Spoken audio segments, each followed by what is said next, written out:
따분한 성경이죠. 우리가 목회 과정에서는 참 따분한 성경인데. 그래서 지금 두 번, 한 10대에서 시간 했나요? 2번 했으니까. 지난번부터 했나? 네. 참, 목회 성도들을 가리키는 데 있어서 빠져서는 안 되는 게 레위기로 보이시잖아요. 참 다양하기도 하고. 또 성도들이 실제로 신앙생활에 있어서 너무 중요한 부분이 많고. 자, 시작하십시다. 제3절 광야 시련과 교훈 해죠.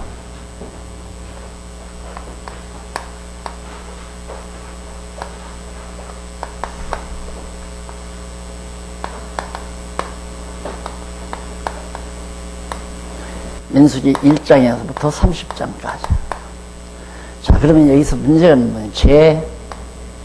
제2절, 제1절입니다. 이것을 확인하고 가시는 것이 참 좋습니다. 그래서 1절, 2절, 3절 위에 몇 장, 몇 장, 이만큼 몇 장, 정리가 되시는 게 좋죠. 자, 그러면 제3절 하면 제2절은 어디쯤 나오셨나요? 어디쯤 나오나요? 이 책에 없나 보다. 네. 혹시 가지고 있었으면, 개론책 가지고 있으면 그런 얘기를 하십니다. 응? 3절이니까. 아마, 광야 시련과 교훈이면, 제2절은 아마, 모세, 율법 교훈에 대한 내용이에요. 율법 수요, 하나님께서 율법을 주시는 그런 내용인데, 그렇게 율법을 받아서 지금 우리가 레위기에서 끝났잖아요. 율법이. 그런 받은 율법대로 광야에서 시련을 겪으면서 이제 배우죠. 그러니까 하나님의 거룩한 백성으로서의 생활을 하나하나 하나님께서 가르치는 여러 가지 시련을 통해서 이제 교훈하는 내용이 나옵니다. 이게 이제 약 한 40년 기간 아니에요? 40년은 채 안 되죠. 시내산까지 왔을 때 기간이 좀 있고, 그러니까. 거의 한 40여 년 기간이 광야 시련과 교훈의 내용인데, 40년까지 다 안 되는 이유가, 그러니까 가데스 바네아에까지 갈 때거든요.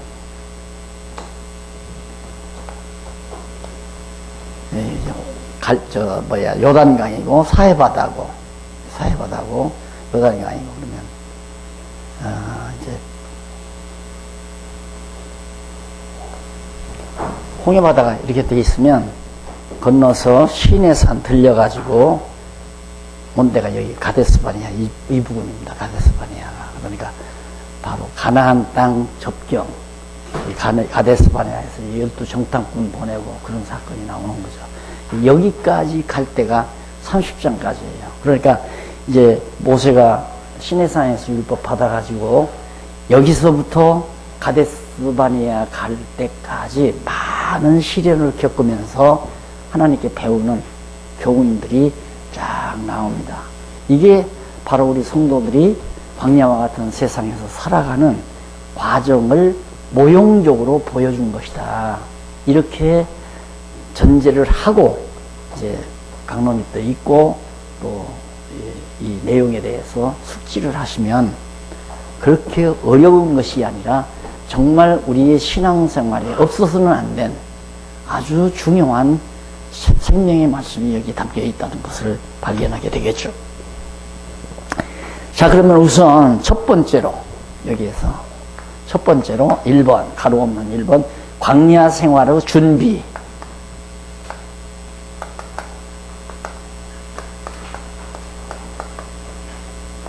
준비 1장에서 9장까지.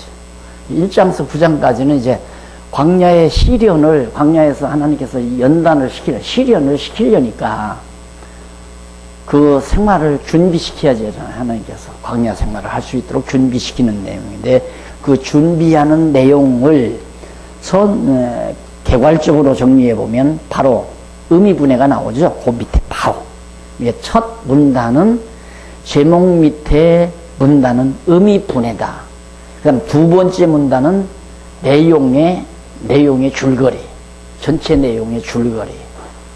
의미분해를 잘 접속사로 엮어서 한 문단으로 만들어 놓으면 그것이 대강이죠. 전체의 대강. 의미적인 대강. 그래서 이제 위에서 네 번째 줄까지는 의미 분해입니다. 의미적으로 분해해 놓은 거. 자, 1장에서 9장까지인데 1장에서 4장은 이스라엘 자손의 대열을 정비하게 하시는 하나님. 대열 정비. 교회로 말하면 체제를 갖추는 거죠. 교회가 체제를 다 각종 전도회도 있고 또한 봉사회도 있고 교육부도 있고 이렇게 다 교회가 이제 각각 임무를 부여해서 갖추듯이 하나님께서도 이 광야 생활을 시킬 때 체제를 대열을 딱 정비하게 그냥 마구 따라와라 그냥 무질서하게 따라와라 하는 게 아니죠. 그런데 여기서 중요한 게 1장과 9장은 주어가 누구냐면 여호와 하나님께서 이게 굉장히 중요하죠. 자, 그러면 광야 생활의 준비를 시키는 일이 광야 생활을 하기 위한 준비를 하게 하시는 분이 누구냐면 여호와 하나님께서. 이 말은 오늘 우리 신약교회로 말하자면 교회를 체제를 갖추게 하시는 분이 누구냐? 하나님 여호와께서 머리 되신 그리스도께서 교회의 체제를 갖추게 하신다. 이것과 맞먹는 그런 원리를 여기서 잘 보여주는 겁니다. 이스라엘 대열을 모세가 대열 정비하게 하는 게 아니에요. 하나님께서 여호와 하나님께서 대열을 정비하게 하는데 하나님께서 이스라엘 자손에게 광야에서의 생활을 준비하게 하시는 내용이고 그 가운데서 1장 4장은 이스라엘 자손의 대열을 정비하게 하시는 꼭 이스라엘 자손이 대열을 정비하는 내용 이렇게 얘기할 수도 있잖아요. 대열을 정비하는 내용 이렇게 말하지 않고 여호와 하나님께서 주어가 여호와 하나님이 되다 보니까 정비하게 하시는 내용이다. 이게 문장에 대한 하나하나의 그 문맥이라든가 접속사라든가 토시라든가 이런 것들을 굉장히 신경을 쓰면서 제가 정리를 했어요. 그러니까 주어가 누군가가 이게 굉장히 중요하거든요. 안 그러면 광야에서 대열에 시련 닦기 위해서 광야 생활을 준비를 해야 됩니다. 그러니까 여러분 우리는 광야와 같은 세상을 사니까 여러 가지 이 광야 생활을 해서 우리가 준비를 갖춰야 됩니다. 이게 이제 설교예요. 그러다 보면 성경 강론이 아니라 성경 강론은 여러분 대열을 정비해야 됩니다. 이렇게 말하는 게 아니라 그냥 광야 생활을 준비해야 됩니다. 이렇게 말하는 게 아니라 여호와 하나님께서 광야 생활을 40년 동안 시키시려고 광야 생활을 할 수 있도록 준비시키는 내용입니다. 이렇게 되는 거죠. 그게 이제 우리가 말하는 성경 강론 내용이에요. 그래서 설교와 강론은 전혀 달라요. 설교는 계속해서 성도들에게 이래야 됩니다. 저래야 됩니다가 태반언이에요. 다 그래요. 다 대부분 여러분 성경에 이러지 않았습니까? 광야 생활 준비 내용입니다. 우리도 준비를 해야 됩니다. 이 세상은 광야와 같은 곳입니다. 광야 생활을 하기 위해서는 철저히 준비를 해야 됩니다. 이렇게 말하게 되면 짐만 잔뜩 성도들에게 지우는 거죠. 그리고 이제 자칫 잘못하면 인간이 이제 바로 앞장서서 끌어가려고 노력하는 얘기가고요. 하나님이 하신다는 생각을 안 하고. 그래서 인간 조직으로 떨어질 가능성이 많고요. 자, 그래서 거기 이제 두 번째는 5장에서 9장까지가 두 파트로 나누잖아요. 1장에서 9장이 두 파트로, 1장에서 9장이 두 파트로, 1장에서 4장, 5장에서 9장 이렇게 두 파트로 나누는데 첫 파트는 그렇게 여호와 하나님께서 이제 바로 이스라엘 자손의 대열을 딱 준비시켜서 어느 지파는 어디에 자리 잡고 어느 지파는 어디에 자리 잡고 어느 지파는 어느 지파 뒤에 서이고 이런 대열을 다 정비하게 해놓고 질서를 잡는 거죠. 5장서 9장은 이스라엘 자손을 거룩히 구별되게 하실 준비를 합니다. 백성을 거룩하게 다 구별을 해야 되잖아요. 그래서 거룩한 백성으로 될 수 있도록 준비하고 대열을 정비하게 하시고, 이것이 광야 생활을 이제 진행하면서 광야를 걸어가야 되잖아요. 여기서 여기까지 걸어가야 되니까 이 걸어가는 과정에서 필요한 준비를 갖추는 것이 9장까지 내용이다. 이해가 가시죠? 그럼 어떻게 광야 생활을 걸어가나, 그 말이나 우리의 인생길이 어떻게 하나님께서 우리의 인생길을 인도해 가시나, 그거나 여호와께서 우리를 의의 길로 하신다는데 어떻게 가는 것이 여호와께서 인도하시는 의의 길인가? 여호와께서 자기 이름을 위하여 우리를 의의 길로 인도하시도다. 여호와께서 자기 이름을 위하여 가데스 바네아까지 이스라엘 백성을 인도해 간다. 그럼 자기 이름을 위해서 여기까지 가는 이유가 뭔가? 여호와 자기 이름을 위해서 가나안 땅, 이 땅으로 인도하기 위해서 시내산에서 가데스 바네아까지 가게 하신다. 누구를 위하여? 우리를 위하여 가게 하는 게 아니라 당신의 이름을 위하여 가게 한다, 이 말이에요. 여기를 들어가야 당신의 이름이 거룩한 이름이 되잖아요. 이스라엘 백성 열조들에게 이 땅 준다고 약속해 놓고는 이스라엘 백성들이 가나안 땅 못 들어가면 여호와의 이름이 거룩한 이름이 아니라 추한 이름이죠. 거짓말쟁이 이름이고 신실하지 못한 자의 이름이고. 그러니까 여호와의 이름이 거룩히 여김을 받으시려면 당신의 이름을 위하여 시내산에 머물러 있는 이스라엘 자손들을 바로 가나안 땅 언저리에 있는 가데스 바네아까지 인도해 가신다, 이 말이에요. 누가? 여호와 하나님께서. 왜? 당신의 이름을 위하여. 어떤 방법으로? 시련과 교훈을 해가면서 인도해 간다. 아시겠죠? 그러면 이 안에 여기서 여기까지 1장서 9장까지가 성도들이 이 세상을 어떻게 살아가야 되는 원리가 모형적으로 그림자적으로 쫙 나타나 있어요. 이것이 바로 우리 목사님들이 성도들에게 하나님께서는 이렇게 살게 하십니다. 때로는 시련을 주시기도 하고 그 시련을 통해서 깨닫게도 해가시면서, 그러니까 우리는 이 세상 돈 많이 벌어서 상아탑 쌓아놓고 사는 데 목적이 있는 것이 아니라 이 광야와 같은 세상 살아가면서 여호와 하나님 경외하기를 배우는데, 교훈을 받는데 많은 시련이 와도 여호와를 깨닫고 형통함이 와도 여호와를 배우면서 가는 배움의 삶이 시내산에서부터 가데스 바네아까지 가는 삶이다. 곱이 많은 일들이 생겨요. 그 일들이 어떠한 일들이 생기는가를 이제 소상하게 알기 위해서 우선 대열의 정비 내용이 나와요.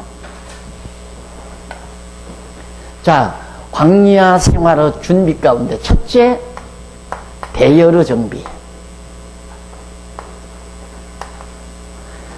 60만, 장정만 60만이고 다 하게 되면 1000만이라고 그러잖아요. 1000만입니다. 마리리가 그지 1000만 인구면 대단한 사람, 대단한 숫자 아닙니까? 이걸 그냥 어떻게 흩어놓고 어떻게 하느냐, 이 말이죠. 하나님께서는 대열을 딱딱 질서 있게 잡아간다, 이거예요. 그래서 이제 오늘날 이제 우리 일반적으로 정치학에서는 백성들, 우리만 해도 4천만, 5천만 인구라고 그러잖아요. 5천만 인구를 어떻게 대통령이, 나라가 이걸 통솔해 가겠습니까? 이걸 통솔하기 위해서는 이제 나라 조직이 필요하잖아요. 네. 산부, 행정부, 입법부, 사법부 이렇게 해서 쫙 맡아가지고 문제가 생기면 사법부로 보내고, 법을 만들려면 국회로 가고, 그 다음에 그거 만든 대로 나라를 다스리는 행정부에서 하고, 이러면서 이렇게 하듯이 조직을 짜잖아요. 그러듯이 하나님께서도 1000만 인구를 이 고난 많은 정말 허벌판 광야에서 앞으로 몇십 년 동안 가데스 바네아까지 가야 되는데 어떻게 가야 되는가, 가는 대열, 체제를 갖추는 거죠. 대열을 딱 정비하게 하는 것. 첫째는 양쪽 가로 1번 11지파의 대열 정비. 11지파, 레위지파를 빼는 11지파의 대열을 쫙 정비하는 내용이 1장에서 2장까지 나와요. 이러니까 아주 목사님들이 성경을 이렇게 구조잡기가 매우 쉽게 다 정리해 놨잖아요. 11지파 대여정비. 그래서 거기서 또 너무 좀 1장에서 2장이 너무 기니까 동그라미 안에 1번을 이렇게 해놨잖아요. 1번을 해서 뭐라고 그랬냐면 지파별 계수. 우선 각 지파별로 숫자가 어떻게 되어 있단가 계수. 수를 파악해야죠. 인구조사를 해야 한단 말입니다. 대여를 정비하기 위해서는. 근데 이 인구조사를 하는 데서 나타나는 결과가 뭐냐면 와 정말 많이 생육하고 번성했구나. 지금 우리가 배워가는 이 줄기가 어디냐면 자손 번창, 자손 언약 성취 섭리 가운데 들어가죠. 여기가 아마 제 몇 장 자손 언약 이게 2장일 거예요. 2장. 2장이 자손 언약 성취 섭리. 하나님께서 자손 준다고 언약하신 하나님이 언약대로 자손을 주었다 이 말입니다. 그래서 여기서는 애굽에서 탈출한다 그럴 거예요. 애굽에서의 탈출이 여기인가? 여기인가 될 거고 도전, 애굽에 대한 도전, 애굽의 탈출해서 이제 광야의 시련, 뭐 시내산에서 여기서 애굽에서 해방, 아마 율법 수요 나오고 그다음 광야에서의 시련 이렇게 나올 거예요. 그러면 언약대로 자손이 번창했으니까 이제 각 지파별로 계수를 해서 자손이 얼마나 번창했는가를 다시 한번 확인을 하는 거죠. 애굽에서 탈출해서 지금 광야로 나왔으니까 몇 명이 번창한 자손들이 몇 명이나 시내산에서 출발해서 이제 가데스 바네아로 가게 되는가. 대열 정비에서 계수를 하는데 확인이 나와요. 이제 숫자가 쫙 나와요. 우리가 이 숫자를 읽으면서 뭐 숫자까지 이렇게 쓸 필요 뭐 있나. 그러니까 성경을 보라니까 그냥 무슨 지파는 몇십만 얼마 몇 명이고 외워지는 것도 아니고 그것이 어떻게 하나님의 말씀인가 납득하기가 힘들잖아요. 아니 유다 지파가 몇 명이면 뭐예요? 우리하고 무슨 상관이 있냐 이거요. 그러나 그게 얼마나 중요하냐면 와 그렇게 언약 자손이 여호와의 언약의 말씀대로 번창했구나 하는 확인이 여기서 떨어지잖아요. 맞다. 맞다. 언약대로 자손이 번창했구나 이 말이죠. 언약대로 자손이 번창했구나. 김여수이가 들어도 하지만 내가 만약에 예수를 안 믿었으면 작은 마누라 하나 얻었을 거예요. 왜 아들을 못 낳거든. 김여수 씨가 딸만 셋 낳았단 말입니다. 그러니까 내가 작은 마누라 얻어서 아들을 봐야 되잖아요. 내가 여호와를 알았기 때문에 여호와 하나님을 알기 때문에 딸 셋만 주기로 하나님이 정해서 셋만 낳은 걸 내가 방법 없어서 또 낳는다고 우기는 장난이에요. 아야 나는 그런 생각 안 했어요. 둘만 낳았을 때 여보 그냥 둘만 낳아서 기릅시다. 죽으라고 아들 낳는다고 또 하나 낳는다고 해가지고 막내딸 낳았잖아요. 근데 지금 와서는 야 저거 안 낳았으면 어떡할 뻔하구나. 에? 하나 더 낳았으면 낫다고? 하나님이요? 목사님이 하나님이냐고.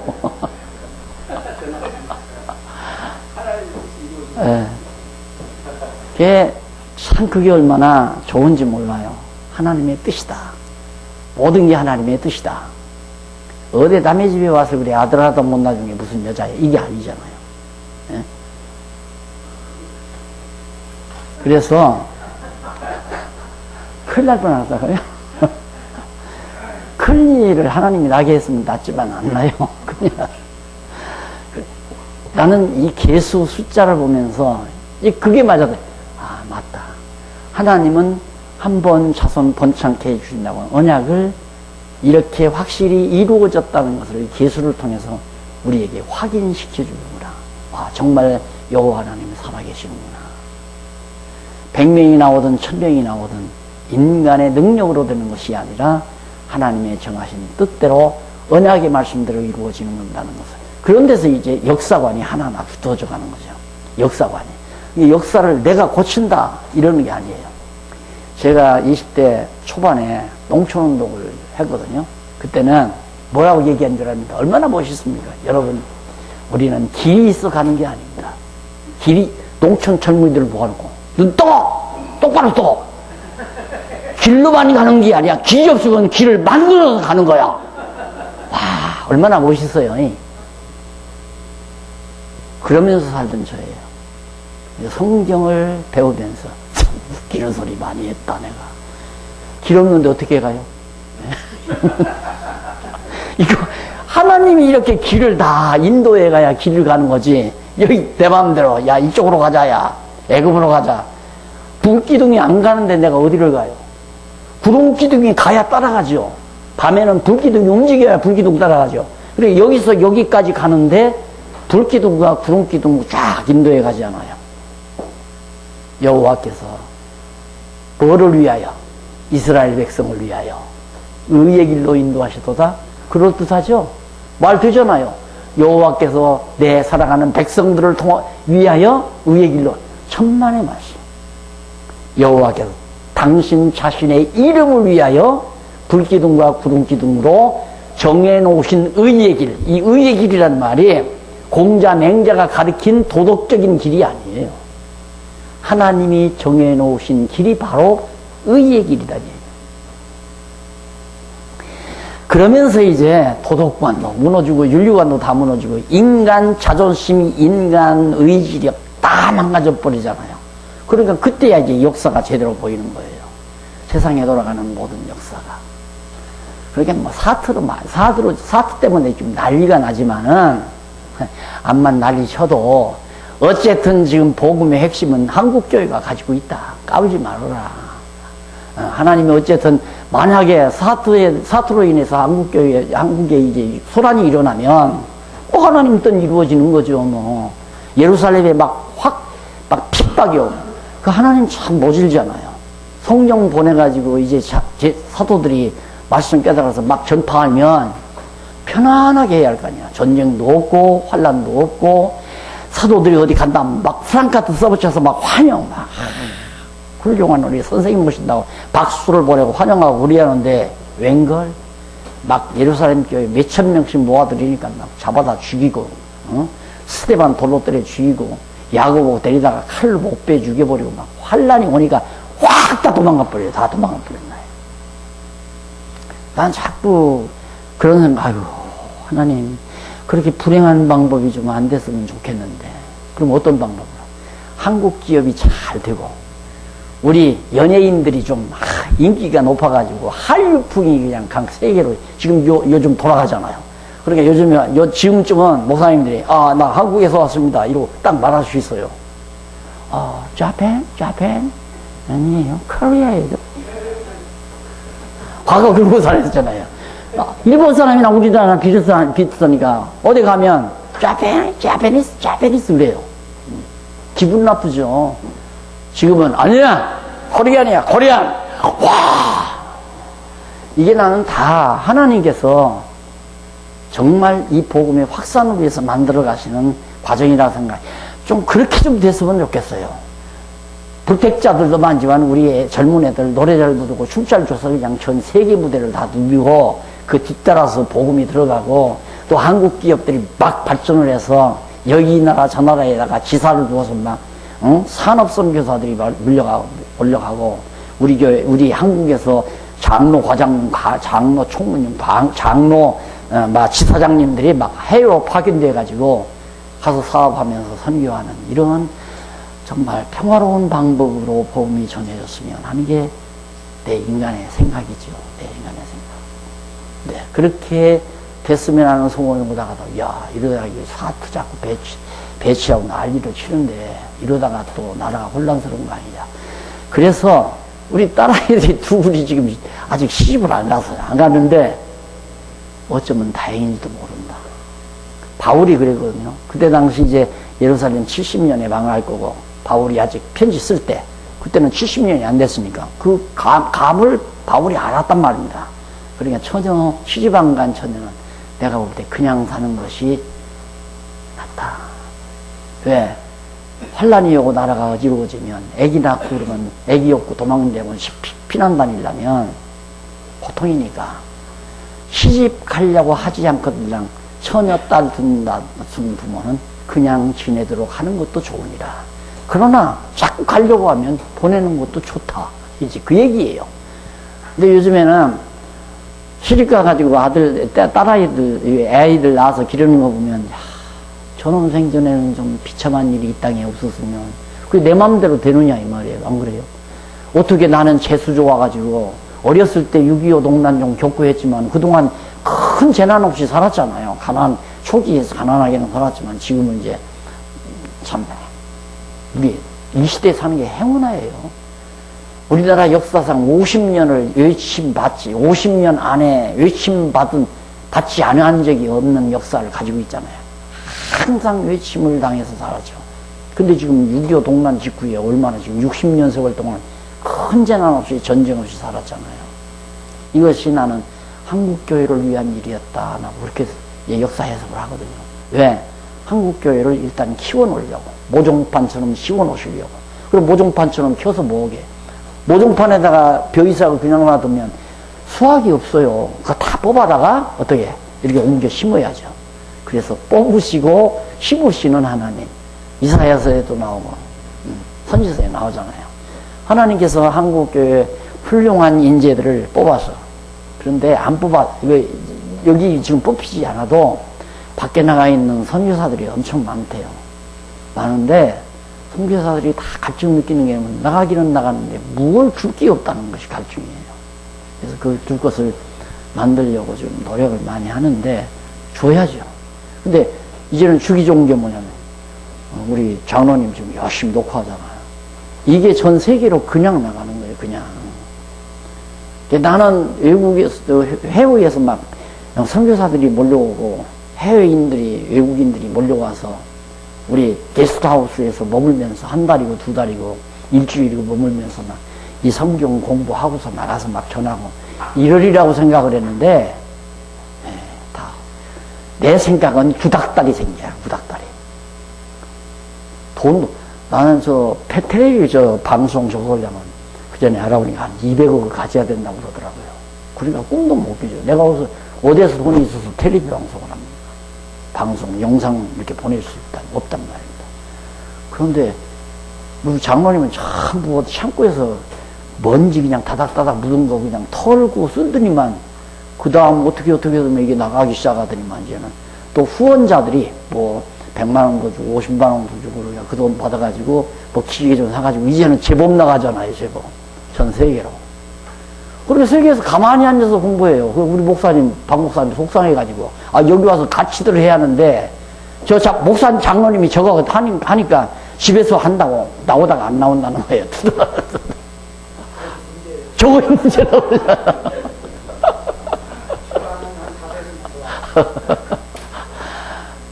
이런 좋은 세상을 하나님께서 마련해 준 겁니다. 그래서 이제는 게스트하우스도 필요 없고 사실 이 공간도 필요 없어요. 지금 우리 성경신학 연구소 좋은 공간이 있지만은 통통 빌 수밖에 없어요. 뭘 오겠어요 여기까지. 오면 경비 들리지.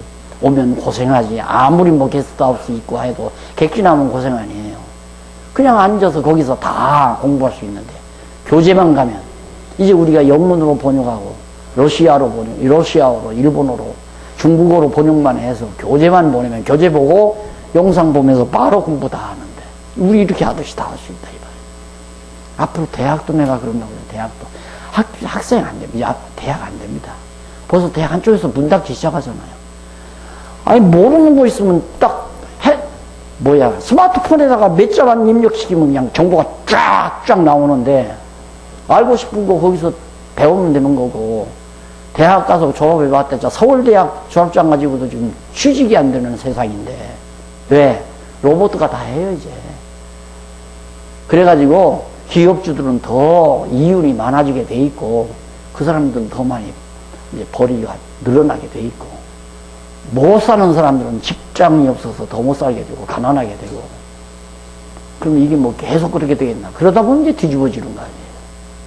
그래서 전쟁이 일어나는 거고 나라 국민들이 못 먹고 살게 되면 전쟁이라도 해서 뺏어다 먹어야죠. 그래서 불행하게 되어지는 건데 어쨌든 복음이 순리적인 방법으로 전해졌으면 하는 것이 내 생각이지만 내 마음대로 그게 됩니까? 근데 요즘 세상이 하도 하수상하니까 하나님께서 비상방법으로 또 하시지는 않나. 하나님이 그렇게 하시면 할 수 없지. 만약에 비상방법이 일어나면 목사님들처럼 지금 여기 창고가 여기 있는데 이게 엄청난 창고 아닙니까? 창고 불태워버리면 다 굶어 죽으라고. 그럼 창고는 이제 옮겨다 놓겠죠. 과거 6.25 동란 때도 목사님들은 먼저 다 피난시켰잖아요. 이북에서. 이북에서 목사님들을 전부 뭐 배에다 실어다가 전부 저 남쪽에다가 다 퍼다 막 부산에다 퍼. 그래서 남한이 이렇게 갑자기 기독교가 번창했거든요. 그러듯이 만약에 여기서 여차 무슨 사건이 일어나면 아마 뭐 인천항이나 목포항이나 이런 데다가 막 배를 대놓고 목사님들부터 다 실을 거예요. 다 실을 어디로 필리핀으로 대만으로 인도 쪽으로 해서 막 빼돌릴 거예요. 그렇게 해서 복음이 증거되게 하실지 어떻게 아느냐 이 말입니다. 이 하나님께서 이렇게 가는 길도 우리를 위해서 하지 않는다. 누구를? 당신 이름을 위해서 한다. 땅끝까지 복음이 증거돼야 되는데 우리는 가만히 앉아서 오므려오래 뭐야 잘 먹고 찬송합시다 잘 먹고 잘 살고 그러고만 있으면 되겠느냐 이거죠. 안 된다 이거죠.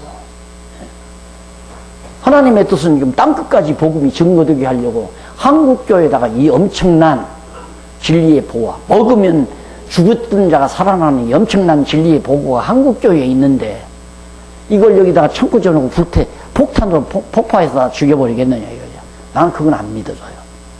그래서 하나님의 보화를 주시면 땅에 묻어두지 않는다. 등불을 켜서 말 아래 두는 법은 없다. 등불을 켜서 등경 위에 둔다. 그리스도가 오셔서 그대로 그냥 묻혀지지 않았잖아요. 온 세계에 증거됐잖아요. 그럼 그리스도의 복음도 한국 땅에 그냥 매몰되지 않는다.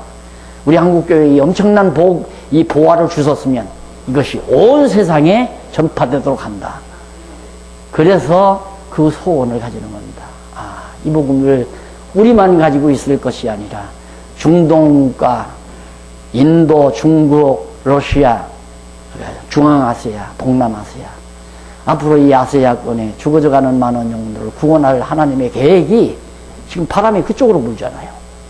자, 유럽에서 영국으로, 영국에서 카나다, 미국으로 해서 미국에서 한국, 카나다, 미국에서 한국으로, 한국에서 지금 복음이 이렇게 가다듬어져 가지고 그동안 서구학자들이 다 정리하지 못한 이 놀라운 진리를 한국교회가 찾아서 정리해 놓고 준비를 지금 다 시켜놨는데 대열을 정비할 준비, 광야 생활을 하기 위해서 하나님께서 의의 길인데 그 말은 땅끝까지 복음이 증거되기 위해서 지금 준비해놨다. 그렇게 생각했던 상관이 없잖아요. 하나님은 그렇게 섭리하시니까. 그럼 이렇게 준비된 것을 하나님이 그대로 사장시키지는 않는다. 그건 내가 확실히 믿어요. 그것. 그래서 지금 목사님들하고 이렇게 나 공부하는 게 이게 엄청난 하나님의 놀라운 섭리라고 나는 그러면서 하는 거거든요. 그냥 내가 시간이 있어서 적당히 와서 그냥 같이 목사님들하고 시간 보내려고 하는 게 아니라 야, 하나님이 하시는 일을 놀랍다. 이 생각하면서 나는 지금 하고 있는 거란 말입니다. 그래서 결국 이제 하나님이 이미 이 신약교회 시대에 땅끝까지 복음이 증거되게 하려면 이제 중국으로, 인도로, 중앙아시아로, 동남아로 해서 결국에는 파키스탄, 아프가니스탄, 중동 지역으로 해서 시리아로 해서 예루살렘까지 가야 복음이 끝나는 거 아니겠어요? 한 바퀴 뺑 돌아야죠. 예루살렘부터 시작해서 증거된 복음이. 그러니까 그렇게 가는 게 너무너무 분명한데 우리는 어떻게 그 자리에 쓰임을 받는가? 어느 대열에 들어가서 정비를 하며 나는 몇 명 중에 어디에 속해 있는가? 이것이 이제 궁금한 거죠. 우리 나로서는. 쓰임 받는 것만은 틀림없고요. 그래서 계수가 정해졌다는 것은 하나님께서 언약하신 뜻대로 백성들이 숫자가 확인됐다는 것이고 그 확인된 자들을 가나안 땅, 이제 땅 정복을 해야 하니까 그렇잖아요. 자손 번창 땅 정복 그다음 통치 아니에요. 자손 땅 통치니까. 그럼 자손이 지금 번창해서 데리고 가니까 어디에 왜? 이 땅 준다는 약속 이루어주기 위해서 가나안 땅으로 가는 거란 말입니다. 그것이 의의 길이라 이거예요. 하나님이 정해놓으신 의의 길, 옳은 길. 이 일을 여호와 하나님께서 당신의 이름을 위하여 한다. 12지파의 총수가 어떻게 60만 3,550명 장정만 60만 여기 나오잖아요. 이 말은 하나님이 언약대로 자손을 번창 70명이 60만이 된 거예요. 장정만 다 따지면 70명이 1000만에 가까운 민족으로 번창한 거죠. 얼마 동안? 400년 동안. 자, 그 다음 1장 47절로 54절. 여호와께서 모세로 레위 지파에게 특별히 지시합니다. 그러니까 레위 지파는 12지파에 들어가지만은 11지파만 얘기하고 레위 지파는 따로 특별히 지시를 해요. 레위 지파들이 하는. 그게 왜냐면 레위 지파는 만약에 구름기둥이 떠났다 하면 이제 아까 이게 성전 아니에요? 연약궤라 이 말입니다. 이게 성전이면 이거 다 울타리 다 이제 조각목으로 판때기 다 세워가지고 그 금띠로 금으로 만든 줄로 이제 고리에 끼워가지고 꽉 묶어서 이제 울타리 만들어 놓고 그 안에다가 회막 만들어 놓고 언약궤 들여놓고 향단 그다음 뭐 떡상 등대 해서 물두멍 제단 이렇게 다 들여놓고 이제 한다. 이걸 누가 다 하는 레위 자손들이 이 임무를. 그럼 옮겨갈 때는 레위 자손들이 이걸 다 걷어서 다 있어요. 너는 이 담장 이거 너들 몇 명은 누구 어느 자손은 이거 해라. 어느 자손은 이거 들고 가라. 어느 자손은 언약궤 들고 가라. 어느 자손은 회막 들고 가라. 어느 자손은 양전 덮개 이거 개켜서 들고 가라. 이런 임무를 맡기려니까 11지파만 얘기하고 두 번째로는 이제 레위 자손에게 그렇게 여호와께서 모세로 레위 지파에게 특별 지시하는 내용이 거기 소개되는 내용이다 이 말이에요. 그 다음에 넘어가서 2장 1절로 9절에 보면 784페이지 1절로 9절에 보면 회막 동편에는 유다의 진지에 속한 자를 지명하신 내용입니다. 지파별로 이제 진지를 배정을 해요. 진지 정리를 하는데 2장인데 지파별로. 그럼 첫째가 회막의 동편. 그러면 회막의 동편은 뭐냐면 여기가 동쪽이에요. 서죠. 남, 북 이렇게 돼요. 그럼 유다 지파는 가다가 구름기둥이 딱 서잖아요. 그러면 하나님께서 여기 목을 한다. 가지 말고 가만히 있어야 돼요. 갈 수가 없어요. 어디로 갈지를 모르니까 안내자가 없는데 불기둥과 구름기둥이 움직이지 않으면 그냥 멈춰야 한다 이 말이에요. 그럼 멈췄을 때 서로 자리 갖고 싸울 거 아니에요. 예를 들면 우리 뭐 야외 옛날 과거에 어디 뭐 좋은 곳에 가서 텐트 치고 우리 한 2, 3일 서로 성경 공부도 하고 놀다 오자 하고 갔다 이 말이에요. 네. 텐트 치는 장소 갖고 싸우는 경우가 있죠. 나 아까 와서 이거 내가 다 이거 준비해 온 거야. 근데 네가 왜 여기를 해? 이스라엘 자손들도 서로 좋은 자리에 하려고 할 거 아니에요. 그러니까 그거 하지 말라. 다 정해져 있어요. 유다 지파는 여기 있어라. 여기 동쪽에 여기다가 너희 진지를 정해라. 그러면 가자마자 다 그냥 진지 정해서 이제 유다 자손들이 당분간 머물러 있을 것. 그래서 만나 내리면 걷어다가 싸놓을 때도 있고 그래서 가족들끼리 살 수 있는 그런 진지를 마련한다 이 말입니다. 그래서 회막 동편에는 유다 진기에 속한 자, 그 유다가 이제 대빵이에요. 유다가 대빵 가운데 있고 양쪽에 이제 또 자리를 하고 그 다음에 이제 회막 남편에는 루벤 지파 진기, 여기는 이제 루벤 지파가 여기 있고 양쪽에 또 지파 하나가 따로 있고 하나하나 이제 거기 다 나옵니다. 누구누구라는 거. 그 다음에 2장 17절로 보면 회막이 레위인의 진과 함께 중앙에서 행진하라고. 한 중앙에서 회막이 레위인의 진과 함께. 그럼 이 회막, 요거죠. 이걸 다 걷어서 접어가지고 레위 자손들이 그걸 들고 하면 그걸 따라서 이제 가는 거예요. 이게 속한 총수가 따라서 진을 치는, 회막이 레위인의 진과 함께, 레위인들이 치고 있는 진과 함께 중앙에서 행진하라. 앞에 일부 지파들이 행진하고 뒤에 지파들이 행진하고 그 다음에 이제 2장 18절로부터 24절에는 회막 서편, 여기죠. 여기에 이제 대표적인 지파가 누구냐면 거기에는 에브라임이에요. 에브라임. 그 다음에 회막 북편에는 단이고요. 여기는 단이고. 그래서 여기 에브라임하고 여기 또 있죠. 에브라임과 므낫세가 둘 아니에요. 그러니까 11지파지만은 요셉 지파는 없잖아요. 요셉 지파가 에브라임과 므낫세 그러다 보니까 레위 지파 하나가 빠져도 12개가 되죠.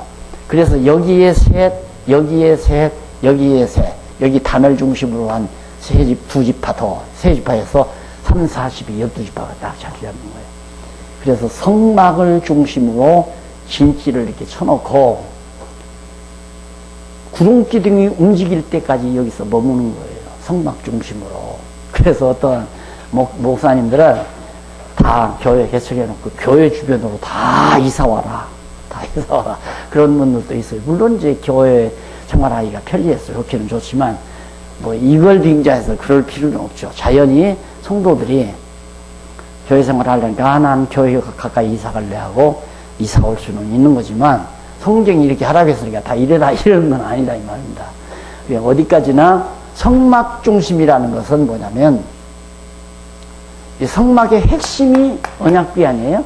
여기가 여호와의 이름을 둔 곳이에요. 그러니까 모든 언약 자손들은 여호와를 중심으로 해서 바라봐야 되고 여호와를 중심으로 해서 살아야 되고 행동해야 되고 이런 걸 의미하는 거죠. 그러니까 여호와 하나님이 잊어버리면 안 되잖아요. 그래서 이렇게 다 대열을 정비시키는 내용이 바로 나온다. 그래서 2장 32절로 34절에 보면 787페이지 명하신 대로 계수 입은 총수가 종족을 따라 진을 치는 내용. 이렇게 딱 명하다 보니까 각 종족마다 숫자가 다 있잖아요. 몇 명 해서 도합 60만이 넘는 이스라엘 자손들. 그 도표가 바로 789페이지에 딱 나오죠. 거기 보면 아주 글자가 작게 해서 잘 내가 못 보겠는데 동서남북 해가지고 제대로 나옵니다. 동쪽에는 유다지파하고 위에 다 나오죠. 머리 좋으신 분은 우리 다 외우셔도 돼요. 이정춘 목사님은 달달달달 유다지파하고 누구누구 여기는 뭐 누구누구 안 외워도 상관없고요. 그 다음 레위자손의 대열 정비. 레위자손은 거의 자 먼저 첫째 790페이지죠. 그러니까 자손 중 앞에서 레위자손이라고 했으니까 자손 중은 레위자손을 말합니다. 레위자손 중 계수 및 진지와 임무. 레위자손들이 뭐 무라리 자손 뭐 또 기타 레위가 낳은 자손들이 있잖아요. 그 자손들을 계통별로 이제 구별을 시켜요. 그래서 임무를 각각 마치게 되죠. 그래서 아론이 나온 아들들이 제사장의 직분을 행하게 했습니다. 레위 자손 가운데 아론이 있는데 아론의 자손은 제사들이는 이 성막을 지면 여기서 제사하는 임무를 맡아요. 그리고 5절로 10절에 보면 3장 5절로 10절은 여호와께서 모세로 레위 지파의 임무 수행을 하나하나 명합니다. 어떤 지파는 뭐라고, 어느 자손은 뭐라고, 어느 자손은 뭐하라. 그 임무를. 이게 누가 하는가? 누가? 여호와 하나님께서 각각 임무를 부여하신다. 따라서 지금 신약교회 시대도 장로를 누가 임명하고 목사를 누가 임명하고 집사를 누가 임명하는가 물어볼 것 없이 성부 하나님께서 그리스도의 이름으로 보내신 성령께서 각자의 마음 가운데 소원을 줘서 하게 하시는 거예요. 아, 하나님께서 나에게는 이렇게 여유 있는 시간과 영혼에 대한 애틋한 마음을 주신 것 보니까 아, 나는 어린 영들을 돌보는 권위하는 일을 하고 살고 싶다. 이런 소원이 오는 건 벌써 성령께서 그 소원을 주시는 거예요. 하나님께서 아, 나에게는 이렇게 건강한 몸과 여유 있는 시간과 또 풍요로운 재정을 나에게 준 이유가 뭘까? 성경을 잘 알아서 가르칠 수 있으면 아, 모든 근심 걱정 저버리고 성경 말씀 가르치라고 하나님이 나를 이 세상에 머물게 하셨구나. 그 감동이 성령으로부터 오는 겁니다. 그게 은사를 주시는 거예요. 그러니까 그걸 목사가 명령하거나 장로가 명령하는 게 아니라 여기서 하나 정확하게 정리하고 넘어갈 것은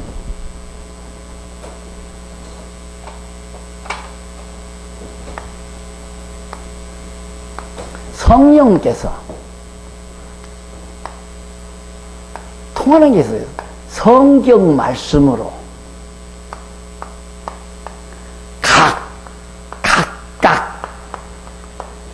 각각 직접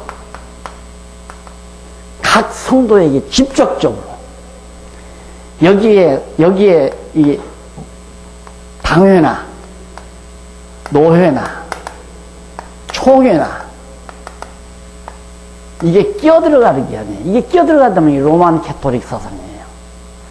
로만 캐토릭은 하나님께서 권한을, 지휘권을 교황에게 줬다고 말하잖아요. 이게 교황이 다 대행을 한다 이거예요. 교황이. 그러면 교황은 누구로부터 받았냐?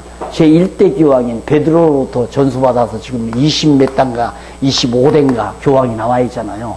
자기는 1대 교황인 베드로로부터 열수를 부여받았다. 그러니까 모든 교육의 권한이 내게 있다. 그러니까 한국의 천주교, 한국 천주교의 추기경을 임명하려면 로마로 가서 여기 가야 돼요. 가서 납작 엎드려져서, 예, 그거 하는 거 봤죠? 뭐 서품 받으려면 막 엎드려서 막 굴복을 해야 되잖아요. 그럼 교황이 너는 한국의 추기경으로, 뭐 난 그거 자세히 모르지만 추기경으로 명하노라 이런 거죠. 성부와 성자의 이름으로 명하노라. 그럼 추기경이 되는 겁니다. 그런데 우리 개신교가 자꾸 그걸 생각하는 거예요. 당회나 노회나 총회가 권한을 가지고 장로도 시킬 수 있고 목사도 시킬 수 있고 다 이 권한을 가지고 다 임명을 한다. 아니잖아요. 성경에 여호와 하나님께서 각각 은사 따라 이 일을 맡기잖아요. 하나하나 거처할 장소까지라도 다 정해주잖아요. 이래서 질서 시계를 잡게 되고 각각 임무를 맡겨서 모든 일이 다 종합적으로 잘 이루어져 가도록. 그래서 이게 광야에서 생각해 보십시오. 이걸 만들어 놨다가 갑자기 구름기둥이 지금 올라간다 이 말이에요. 그러면 이거 다 빨리 가지고 가야 하는데 살살살 눈치 보면서 난 안 할래. 쟤들이 다 하겠지 하고 슬슬 뒷구멍이 빼는 사람이 있고 땡땡이 치는 사람이 있고 이거 어떻게 되겠어요? 그러니까 하나하나 이건 누가 맡아라. 어느 자손이 맡고, 이건 어느 자손이 맡고, 우떡교는 어느 자손이 맡고, 예, 번제단은 누가 맡고, 언약교는 어느 자손이 맡고. 그러니까 딱 불기둥이 옮기려다 싶으면 얼른 각자 맡은 것대로 그냥 하나씩 다 들고 나가지고 금방 출발할 수 있다 이 말이야. 아주 오랜 시간 안 걸리고 쉽게 정리해서 각각 맡은 일을. 그러니까 성경에 그래. 각각 자기 일을 하고 남의 일을 돌봐라 그 말입니다. 이게 교회를 다니게 되면 성도들은 각각 자기 일이 있어요. 그걸 목사가 맡기는 것도 아니고 당회가 맡기는 것도 아니고 노회가 맡기는 것이 아니라 하나님께서 성령을 통하여 성경 말씀을 깨닫게. 이건 아니니까. 아니에요. 다만 목사님이나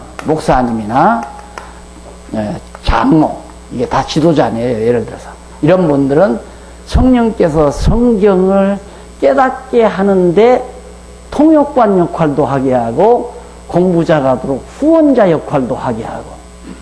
그게 이제 예를 들어서 공부할 수 있는 장소도 마련해주고 공부할 수 있는 여건을 만들기 위해서 뭐 오늘 같은 말이니 뭐 삼계탕도 이렇게 해서 밥 잡수고 공부하도록 한다든가 이런 것들이 다 섬기는 일 아니에요. 장로님이나 목사님들이 성경을 직접 갖다가 성도들에게 주어봤자 무슨 말인지를 못 깨달으니까 목사님들은 성령께서 성도들이 성경을 깨닫도록 하는데 하나의 조교 역할을 하는 게 우리 목사님들이 하는 일이라 이 말이에요. 그럼 성경 말씀을 깨닫고 나면 하하, 하나님께서 나를 이 땅에 살게 하시는 이유가 이거로구나 깨닫게 돼요. 아, 하나님께서 나에게 이렇게 재산을 모아서 여유 있는 자금으로 살게 하신 이유가 이거로구나. 그러고 나면 누가 시켜서 하나요? 자기 전 재산 다 바치고 자기 목숨 내대고 죽으나 사나 죽어도 주의 것으로 살아도 주의 것으로 이 일을 자기가 맡은 이 일을 하나님의 집을 섬기는 일 아니에요. 이게 성막이 이게 하나님의 집이니까 바로 교회라고 하는 것이 진리의 기둥과 터여 하나님의 집이니라.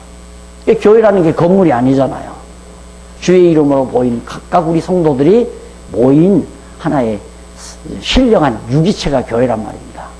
그럼 각각 몸에 각 기능이 있듯이 성도들 하나하나에 다 기능이 있다 이 말이에요. 그러니까 성경을 모르면 내가 무슨 기능을 해야 될지 모른다고 말입니다. 그래서 성경을 잘 가르쳐주면 100명의 성도가 또는 1000명의 성도가 각각 자기 일을 알아서 하기면 얼마나 엄청난 하나님의 일이 이루어지겠는가. 근데 이건 일일이 이래라 저래라 이래라 저래라 하면 뭣도 모르고 하라니까 하다 보면 짜증나고 피곤하고 내가 이 일을 왜 해야 돼? 조금 똑똑해지면 그만두고 나 안 할래요. 자기 이권에 맞지 않는 나는 안 할래요. 그러면 하나면 당신 저주받아 이러면 이제 무서워서 하는 척하고 이게 이제 바로 사실 목회에서 많이 드러나는 흠집이란 말입니다. 그러니 피곤하죠. 시키는 목사님도 피곤하고 시킴을 받는 성도도 피곤하고 그러나 깨닫고 나는 이 일을 위해서 나는 제단을 옮기는 번제단을 옮기는 일을 하나님이 나에게 맡겼다. 그러면 가데스바네아 갈 때까지 제단 옮기는 일만은 죽어도 자기는 해야 돼요. 그럼 벌써 불기도 오니까 한밤중에 잠을 자다가도 불기둥이 지금 따라간다 하면 막 벌떡 일어나서 제단부터 가가지고 번제단부터 가서 야 너는 이쪽 들고 너는 이쪽 나는 이쪽 들고 이제 가는 거죠. 여기서 여기까지. 이것이 오늘날 우리 교회가 걸어가야 될 일에 대한 하나의 모형과 그림자다. 그래서 이게 너무 분명해서 저는 목회 과정에서 중간에 몇 번 하고 싶었어요. 이렇게 좀 한번 해보고 싶고. 그런데 그때 참 뭐한 게 뭐냐면 아직도 이게 써야 될 게 많은데 다 쓰지도 않고 그 일을 한다는 건 너무 버거워서 하여튼 이것부터 다 써놓고 하자. 그래서 다 써놓다 보니까 내가 은퇴할 무렵이 돼가지고 소위 체제교육이라고 했잖아요. 하다 보니까 깨달은 분들은 너무너무 좋아해요. 너무너무. 그리고 일도 너무너무 잘 되고. 근데 성경 공부를 제대로 못한 분은 부실하냐 이거야. 뭐가 안 맞다 이거야 자기 생각하고. 안 맞죠. 자기 생각하고 어떻게 맞아. 나는 장로하고 싶은데 엉뚱한 사람이 장로하고 자기들은 누가 장로하라고 하는 사람도 없고 나는 권사하고 싶은데 다 다른 사람이 다 해버리고 나는 할 일도 없고 원칙으로 권사하기 전에 그냥 권사 일을 해라.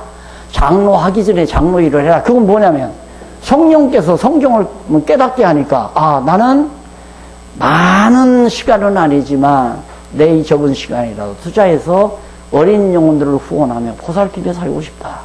그게 장로 일이란 말입니다. 거기다가 또 하나님께서 많은 돈은 아니지만 여유자금도 주셨고 그러니까 주신 이 자금, 이 주신 재정, 돈을 어린 영혼들 하나님 말씀 퍼서 먹이고 기르는데 내가 후원자로서 일을 해야 되겠다. 그럼 그들을 위해서 교육비도 되고 그들을 위해서 보살펴도 주고 그들을 위해서 교육관도 마련해 주고 그들 공부하도록 교재도 좀 주선해서 챙겨주고 이런 일들이 장로님이 하는 일이고 우리 목사님들은 가르치는 은사 받았으니까 나는 돈이 없어서 뭐 돈으로 교육관 만들어주고 뭐 교재를 공급해주고 뭐 이건 못하지만은 나는 성령의 감동으로 하여금 깨달은 진리의 말씀 성경을 성도들에게 대해 풀어 가르칠 수는 있다. 그게 목사님들이 해야 되는 일이라 이 말이죠. 열심히 풀어 가르치면 성도들이 자기 일 찾아서 한다 이 말입니다. 내 말은. 그것이 교회 조직이다 하는 얘기죠. 그런데 지금은 그게 아니에요. 정치적으로 조직하잖아요. 너는 내 고향 사람이니까. 야 너는 국민학교 나하고 동창하냐. 너 교회 재정 너한테 맡길 테니까 너 잘해. 그래서 자기 마음에 맞는 사람 재정부장 시키고 자기 진척들다가 뭐 교회 중직 맡기고 이러면서 하는 분들이 참 많잖아요. 인간이 하지 않으면 할 수 없죠. 중요한 일을 남한테 맡기면 믿을 수 없으니까. 그게 바로 우리 시상교회가 불완전하기 때문에 불완전한 일을 할 수밖에 없지만 올바로 성경대로 교회가 이루어지려면 하나님께서 여호와 하나님께서 당신의 일을 당신이 맡긴다. 틀림없죠? 그러니까 주님의 몸된 교회가 이 신학교회가 바로 진리의 기둥과 터이며 하나님의 집이기 때문에 하나님의 집 관리를 하나님이 하시지 인간이 관리하는 게 아니잖아요. 하나님이 집 관리하는 대문 관리하는 사람 창고 관리하는 사람 뭐 화단 관리하는 사람, 관리인들을 하나님, 집주인이 하나님이 시켜서 너는 화단 관리해, 너는 창고 관리해, 너는 대문 관리해, 너는 담장 관리하고, 너는 주변 환경 다 관리하고, 이렇게 너는 거실 관리하고, 너는 부엌 관리하고, 일일이 맡겨서 집을 관리하도록 집주인이 맡기듯이 하나님의 집을 하나님이 정해놓은 자로 하여금 각각 임무를 맡겨서 시키신다. 그런데 목사님들은 하나님께서 가리키는 임무를 맡겼잖아요. 어린 영혼들에게 가리키는 임무. 그래서 목사가 가리키는 자 아닙니까? 교사 아니에요. 성경 가리키는 교사. 그럼 성경 가리키는 교사의 임무를 주셨기 때문에 성경 가르칠 수 있도록 이런 환경도 우리에게 주시는 거고, 성령을 통해서 깨닫게 해주시는 거고. 이정춘 목사님 참 졸음이 잘 오거든요. 근데 오늘은 별로 안 주셔.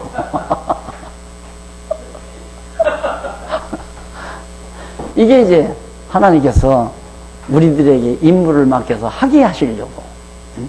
그런 거 아니겠어요? 임무 수행하게 하신다. 그리고 3장 11절로 13절 초태생을 대신하는 레위인은 하나님의 것이다 그랬어요. 레위인.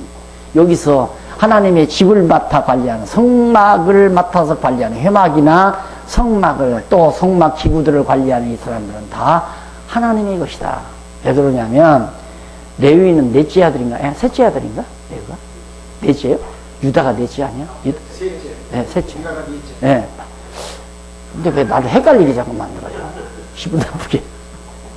네. 유다가 셋째인데, 아니죠, 넷째고, 유다가 넷째고, 레위가 셋째인데, 셋째를 하나님께서 당신 것으로 취한 거예요. 그러면 레위만 당신 것이 아니라, 레위가 하나님의 집을 관리하는 하나님의 청지기들인데, 레위 한 지파가 가서 함으로 나머지 지파도 다 여호와 하나님께 드려진 하나님의 일꾼들이요 청지기다 이 말입니다. 그러니까 레위 지파는 하나 구별해서 이 일을 몽땅 다 맡긴 거예요. 지금도 마찬가지죠. 교회의 머리 되신 예수 그리스도가 영원한 하늘 보좌에서 다 레위인들이 하는 모든 임무를 다 맡아서 한 거예요. 그럼 오늘 우리들도 다 하나님의 청지기가 된 것이고 종들이 된 것이고, 그래 지상교회에서 우리들에게 자, 이 제단 밑에, 번제단 밑에 하도 늘 막 제물을 드리니까 죄가 많이 나올 거 아니에요. 너는 죄 치워. 너는 죄를 치우라 이 말이에요. 고일 하나 맡기는 거예요. 레위 자손에게. 우리가 그런 일들을 하나씩 맡은, 우리 신약교회 성도들이 하나씩 맡은 일이죠. 당신은 여기 세 가정, 네 가정, 이 세 가정, 네 가정들 어려운 일이 없니 늘 살펴가지고 어려운 일이 있거들랑 담당 장로님에게 얼른 연락해서 보살필 것 보살피도록 그렇게 해라. 또 당신은 여기 5가정, 그게 이제 구역장 아니에요. 5가정. 이 가정들이 혹시 음식을 잘못 먹는지, 진리가 아닌 것에, 거짓 것에 넘어가는지를 잘 살펴라. 이런 일들을 하나하나 다 누가 맡기는가? 하나님의 집이니까 하나님께서 하나님의 집을 관리하려고 그 임무를 각각 맡기는 거다.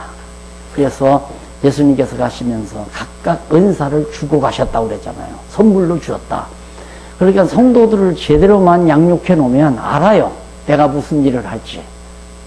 이번에 둘째 딸이 공부를 마치고 귀국했는데 오더니만 집에 들어가니까 야 이거 마루도 반질반질하고 분위기가 뭐 전하고 뭐 책상 앞에도 그렇고 뭐 책꽂이도 그렇고 야 이거 깔끔하다. 그래서 난 집사람이 그런 줄 알고 당신 피곤한데 뭘 그냥 놔두지 그래. 아니야 내가 한 게 아니라 둘째 딸 세린이가 했다 이거예요. 이놈이 이제 떠나서 부모 떠나서 공부하다 보니까 내가 이제 귀국하면 엄마 도와서 좀 이거 해야겠다. 시키지도 않았는데 그게 알잖아요. 크니까 마찬가지예요. 우리가 성도들을 켜놓으면 내가 이 하나님의 집에서 무슨 일을 할까? 그걸 성령께서 깨닫게 한다 그 말이에요. 그걸 깨달을 때까지 길러야 되고 20살이 먹었는데도 약간 얼뛰기 있죠. 20살이 먹었는데 장가갈 생각도 안 하고 헤헤헤 하고 좀 모자라. 할 수 없어요. 20년 다녀서도 그런 사람은 그렇게 그냥 기를 수밖에 없는 거예요.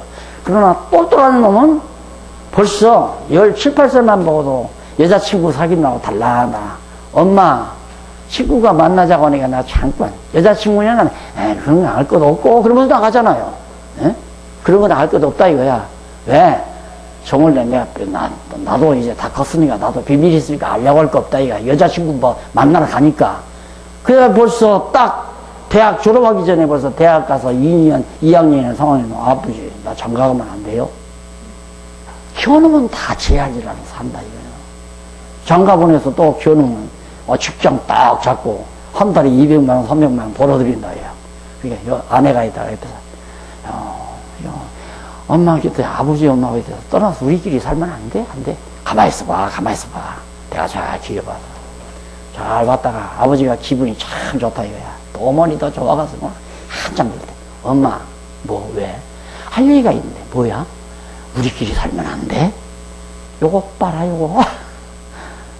주들이끼리 살도록 놔주잖아. 세금 내는 거 아니에요. 그것이 바로 이 교생활이랑 똑같아요. 시키지 않아도 해요. 시키지 않아도.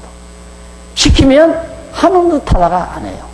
야, 너 엄마 도와서 설거지 좀 해라. 그러면 나 볼 때는 하는 척 하죠. 안 볼 때는 그냥 딱 잠자는 척하고 모른 척하고 말아버리잖아요. 그러나 제 스스로 깨달아서 하면 아빠가 보든 말든 엄마가 보든 말든 설거지하고 청소해주고. 그 교회 생활이 그렇게 편안하고 즐거워야지 억지로 한다. 그건 성경적이 아니죠.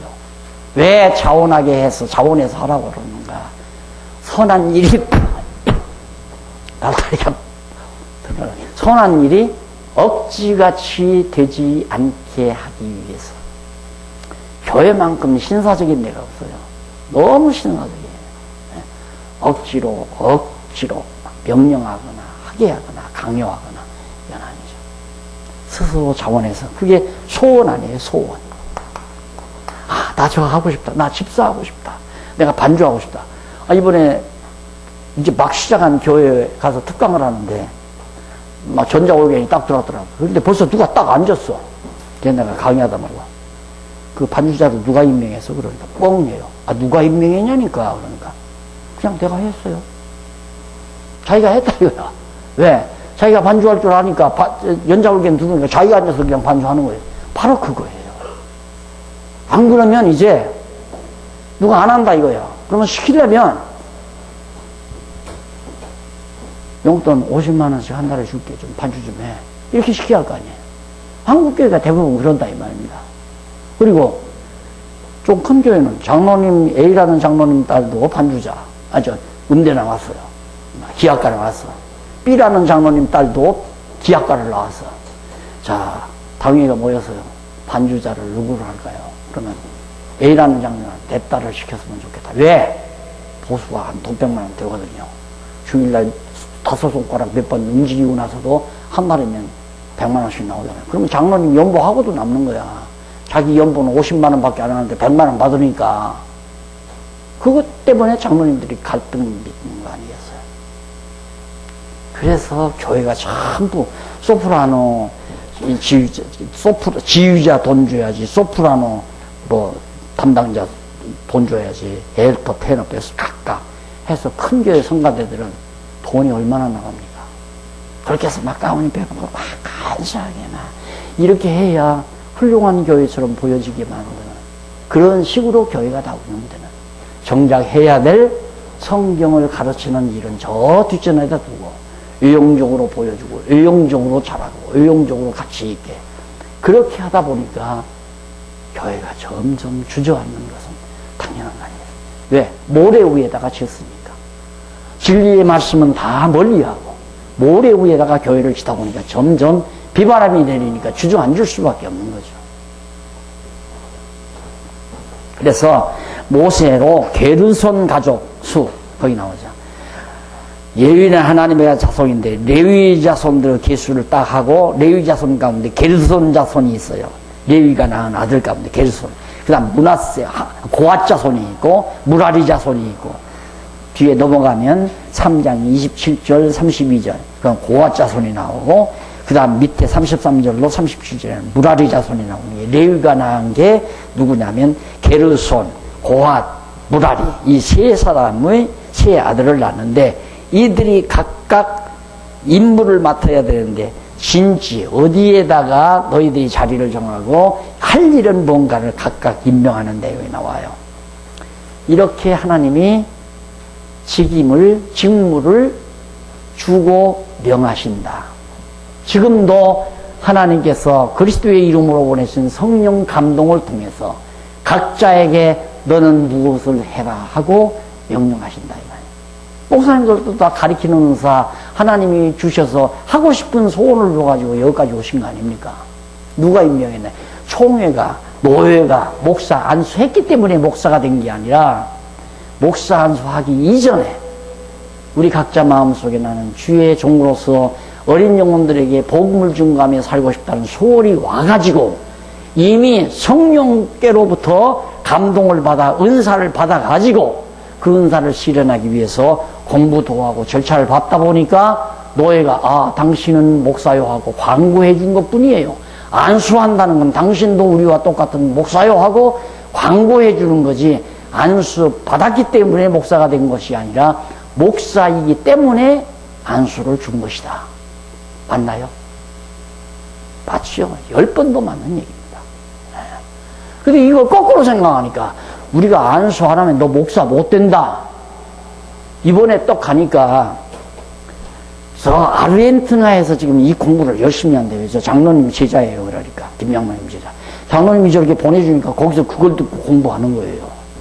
그 목사 안수 받으려니까 5,000불 내란대요. 5,000불. 쉽게 말하면 500만 원 내란대요. 오라고 그랬어요. 오라고. 목사님들 많잖아요. 여기. 우리가 같이 앉아서 며칠 지내보면 이거 능력 있다고 그냥 우리가 여기서 안수하면 끝나잖아요. 네? 목사님 너댓분 있어. 그냥 나이 드신 어른들 우리 중경 의장님 여기서 그냥 같이 당신 아르헨티나의 선교사로 우리가 같이 인정해준다. 인정한다. 그리고 박수 치고 기도하고 잔치 한번 삼계탕 한번 먹고 그러면 끝나는 거죠. 그럼 가서 나 고국 가서 목사안수 받고 왔다. 그러면 되는 거예요. 최자실 목사는 비행기 위에서 했다는데 비행기 타고 다 하는 거 아니에요. 비행기 타면서 비행기 안에서 목사 손 얹고서 기도하고서 목사 된 거 아닙니까?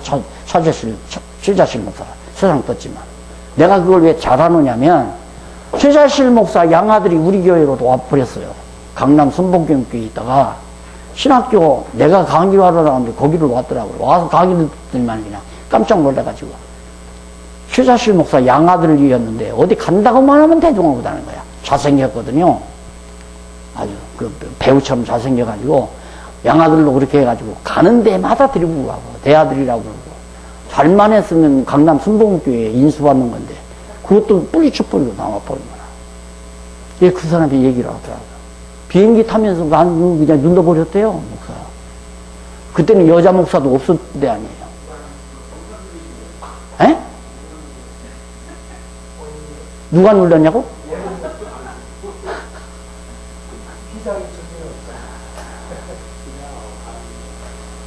목사 안수했기 때문에 목사가 아니라 목사이기 때문에 안수로 서로 인정해서 알려준 것이다. 공포한 것이다. 근데 이건 우리는 안수가 어떤 목사가 되는 능력이 안수를 통해서 전달되는 줄로 알잖아요. 이렇게 전달됩니다. 하나님께서 그리스도의 이름으로 보내신 성령이 성경 말씀을 목사님을 통해서 깨닫게 해가지고 그 말씀을 깨닫는 순간 나도 복음 전하는 증거자가 복음 전도자가 돼야 되겠다. 진리를 가리키는 교사가 돼야 되겠다. 이 소원이 우리 마음속에 오니까 말씀을 공부하는 신학교에 가서 신학도 하고 절차 밟아서 안수를 받게 된 거라 이 말입니다. 그러니까 이미 안수 받기 이전에 벌써 목사는 하나님께로부터 오다가 떨어진 거예요. 그래서 각각 임무는 성령 하나님이 맡기신다. 아멘 했어요. 이제 바꾸면 안 돼요. 자, 그 다음 또 고치 하나? 다 됐어요? 쉬어야죠? 좀 쉬었다 하십시다.